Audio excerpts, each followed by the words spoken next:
2025 উচ্চ মাধ্যমিক দর্শন পরীক্ষায় সংক্ষিপ্ত ন্যায় টিকাটা 100% কমন 4+4 হিসেবে নিরপেক্ষ ন্যায় থেকে দুটো টিকা আসবে। তো এই টিকাটা আমি তোমাদের শেয়ার করছি, ফটাফট খাতার মধ্যে লিখে নেবে যারা এখনও এই টিকাটা লেখনি। নিরপেক্ষ ন্যায় থেকে দুটো টিকা আসবে, সঙ্গে লজিক আসবে, তোমরা দেখে নাও।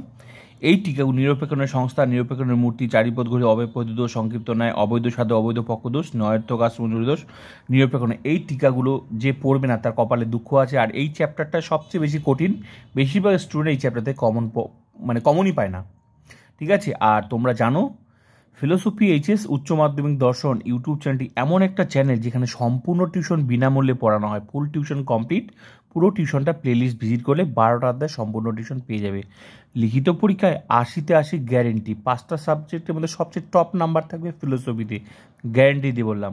আর এই টিউশন, তুমি টিউশন পড়ছো তো টাকা দিয়ে, তোমার টিউশন আর আমার টিউশনটা একটু মিলিয়ে নেবে যে এটা কোন চ্যানেল, তারপর বুঝতে পারবে, ঠিক আছে। আর অবশ্যই নতুন হলে সাবস্ক্রাইব করে বন্ধুকে শেয়ার করে সবাইকে ক্লাস করার সুযোগ করে দেবে, লাইক করবে। তো চলো ক্লাসটা করে নেওয়া যাক যারা এখনও এই টিকাটা মুখস্থ করনি।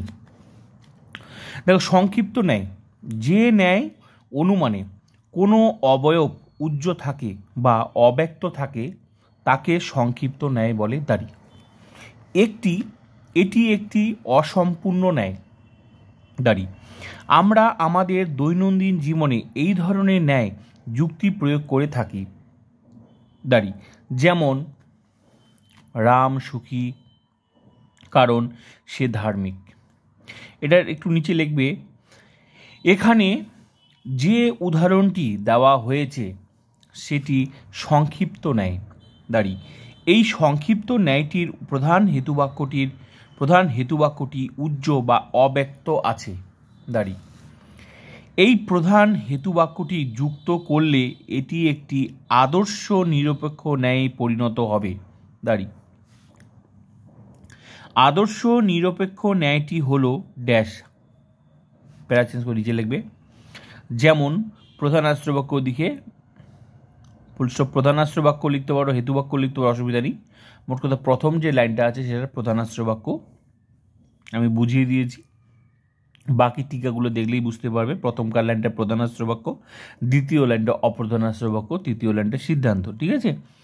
তো প্রধানাশ্র প্রথমকার দিয়ে যেভাবে লিখে দিয়ে সেভাবে লিখবে। সকল ধার্মিক ব্যক্তিও সুখী এ বচন, ঠিক আছে। বা প্রধানাশ্র এটা যদি তুমি নাও দাও অসুবিধা নেই। প্রথম লাইনটা লিখবে সকল ধার্মিক ব্যক্তি সুখী এ বচন, দ্বিতীয় লাইনটা লিখবে রাম হয় ধার্মিক এ বচন, তৃতীয় লাইনটা লিখবে রাম হয় সুখী এ বচন। ব্যাস এটুকুই হচ্ছে লিখতে হবে। সংক্ষিপ্ত ন্যায় সম্পর্কে এটুকুই।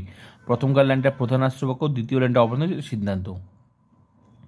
সংক্ষিপ্ত ন্যায় সম্পর্কে যেটুকু দরকার সেটুকু আমি লিখে দিয়েছি, ঠিক আছে।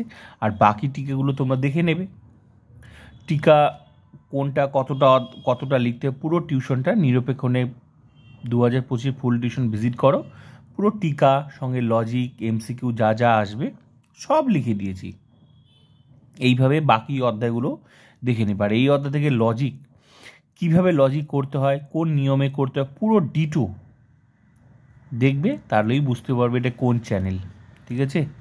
এটা কোনো সাধারণ ইউটিউব চ্যানেল নয়, এটা হচ্ছে এমন একটা চ্যানেল যেখানে সবাইকে ফ্রিতে টিউশন পড়ানো হয়। যারা টাকার অভাবে টিউশন নিতে পারে না, যারা টিউশনে গিয়ে কিছু বুঝতে পারে না, যারা ফিলোসফিতে লজিক 100% করতে চায়, মানে 100% শিখতে, তাদের জন্য আমার চ্যানেলটা।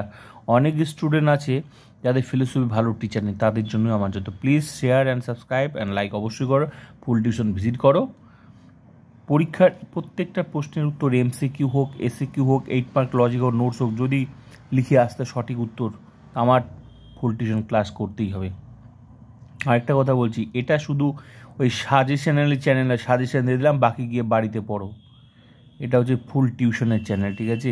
এটা ইউটিউবে একটাই চ্যানেল আছে। তো প্লিজ শেয়ার অ্যান্ড সাবস্ক্রাইব।